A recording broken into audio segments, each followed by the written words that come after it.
தமிழ் மொழியே இங்க வா, ஆசை உண்டே வங்கி இங்கே வருது. சமரச புத்த சன்மார்க்கம் உனக்காக காத்துக் கொண்டிருக்கிறது. அருள்பெரும் ஜோதி பெருமான் அருள்பெரும் ஜோதி பெருமான் அம்மையுமாய் அப்பனுமாய் அருளாளனாய் எல்லாம் செய்வத சித்தனாய் எழுந்தரும் கைப்பூசத்தினார்.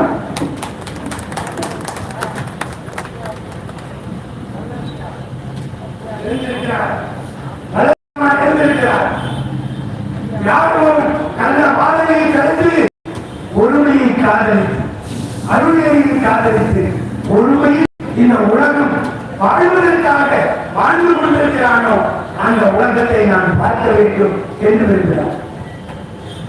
பார்க்கவே முடியல.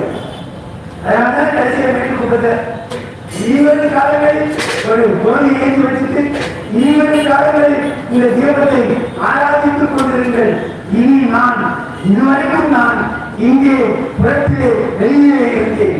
இனி முதல் உங்கள் அகத்திலே வந்து கொண்டிருக்கிறார். அகத்திலே வந்துவிடும் சொன்னாரு. அன்பு உள்ள இதயத்தை நோக்கி இறைவன் வந்து விடுவார். அதான் ஆரம்பத்திலே சொன்னேன். மோட்ச வீட்டில் கதவுகளை திறக்கும் திறவுகோள் ஜீவகாருண்யம் என்று சொல்வார். ஜீவகாருண்யம் தான் மோட்ச வீட்டில் கதவுகளை திறக்கும் திறவுகோள் என்ற வல்லல் பெருமான் இன்னொன்று சொல்றார். அன்புதான் இறைவனுடைய இதயத்தை திறக்கும் திறவுகோள் சொன்னார். அந்த திறவுகோளை நோக்கி யார் அந்த திறவுகோளை வச்சிருக்கிறோம், அந்த சாதியை நம்ம வச்சு அதனாலே அப்பாவுக்கும் பிள்ளைக்கும் உறவில்லாமல் ஒரு குழந்தைக்கு நாயும் உள்ள ஒரு வேறுபட்டு நிற்கு உறவுகளோடு நேசிக்க முடியவில்லை. வீட்டை விட்டு வெளியில வந்தா பக்கத்து வீட்டுக்கார 10 பேர் கதவு சாத்திக்கின்னு ஓடிட்டு போறாங்க. நீ வெளியில வந்தா பக்கத்து வீட்டுக்கார கதவு சாத்தி ஓடுற. அதான் சொல்றாரு, நீ மனிதா நீ மனிதா நீ மனிதா என்பது உண்மையானால் வீட்டு வாசலை திறந்து கொண்டு வெளியில் வந்தார்.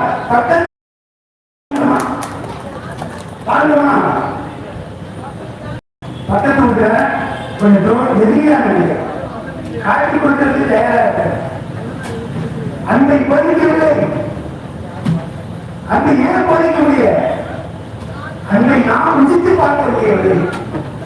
யார் ஒரு இனிப்பை யார் ருசித்து பார்க்கிறானோ அவனால அந்த இனிப்பை பற்றி சொல்ல முடியும். வல்லல் பெருமான் இறைவனை ருசித்து பார்த்தார், அவர் ரசித்து பார்த்தார், அவர் இறைவனாக வாழ்ந்து பார்த்தார். அதனால் சொன்னார், இறைவன் என்னோடு இல்லை என்னோடு இருக்கிறார். இறைவன் என்னோடு இருக்கிறார். ஏன் அவரால் ருசித்து பார்க்க முடியுது இறைவனை. அன்பிப்பிடியிலே அவர் இருந்தார். அதனால்தான் ஒரு கடைசியில் சொல்றார், அன்புக்கு 6000 பாடல்கள்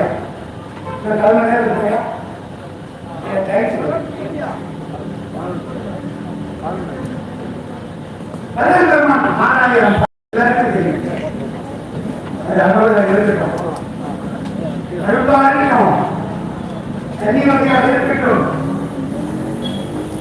எல்லா வகையான பாடல்கள் 6000 பாடல்கள் எழுதினார். இறைவன் 6000 பாடல்களை சொல்றாரு. 60 இறைவன் இருக்கிறான், 30 இறைவன் இருக்கிறான், 60 இறைவன் இருக்கிறான் என்று ஓடிக்கொண்டிருக்கும் நம்ம இருக்கான். இறைவனுக்கு உருவமே இல்லை. அப்படி இறைவனுக்கு உருவம் கொண்டு இருக்கிறது என்றால் அது ஒரே ஒரு உருவம் தான் என்று 6000 பாடல்களையும் ஒரே ஒரு பாடலில் ஒரு ஒற்றை வழியில் இறைவனுக்கான உருவத்தை சொன்னார்.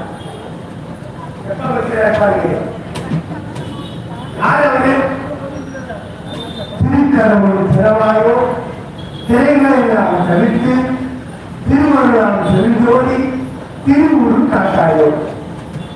உருவத்தை காட்ட மாட்டியா? உருவத்தை காட்ட முடியாது ஏங்கிறாரு. உருவத்தை காட்ட முடியாது. எப்ப உருவத்தை காட்டுற? திரைகளை எல்லாம் தவிர்த்து வந்திருக்கிறேன். இந்த 7 திரைகளை எல்லாம் தைப்பூச திருநாளில்